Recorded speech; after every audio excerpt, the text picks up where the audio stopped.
this, I call it a health emergency in Lorain County and actually in most of Ohio as well. The heroin situation is just horrible. It's absolutely horrible. And for years and years and years, we had something of a heroin opiate problem in Lorain County, and we would have about 20 overdose deaths a year. And a lot of these would be heroin and something else, maybe cocaine and marijuana and alcohol and whatever.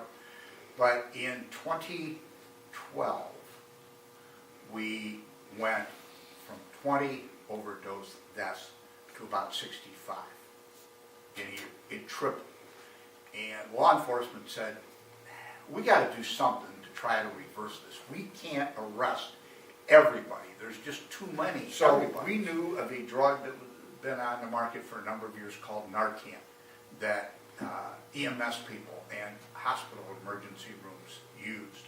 And what this does is reverse the opiate overdose within seconds. It truly is a wonder drug.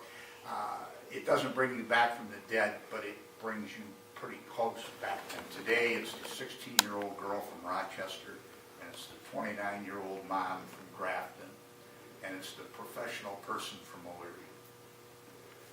Heroin doesn't care. It is the most non-discriminatory substance in the world.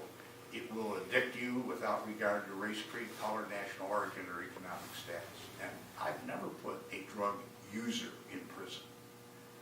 You know, you can say anything you want. That doesn't necessarily mean it's true.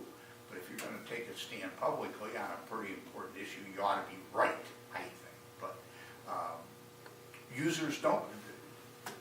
Jim, do you know a user that goes to prison? No. I've never heard of one.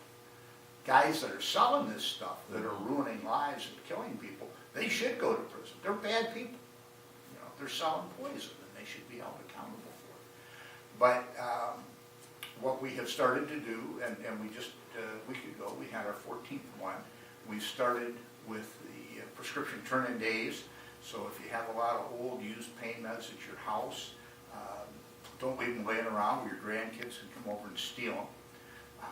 You bring them to us, and we take them out to Ross Incineration, and we dispose of them. And these programs have become very successful. We had almost 3,200 pounds of medication a week ago that we destroyed. Most of our police departments, 14 of them, have 24/7 drop boxes where you can walk in at 3 o'clock in the morning. It's like a big mailbox, and just drop your stuff in the box and turn around, walk out the door, no questions asked.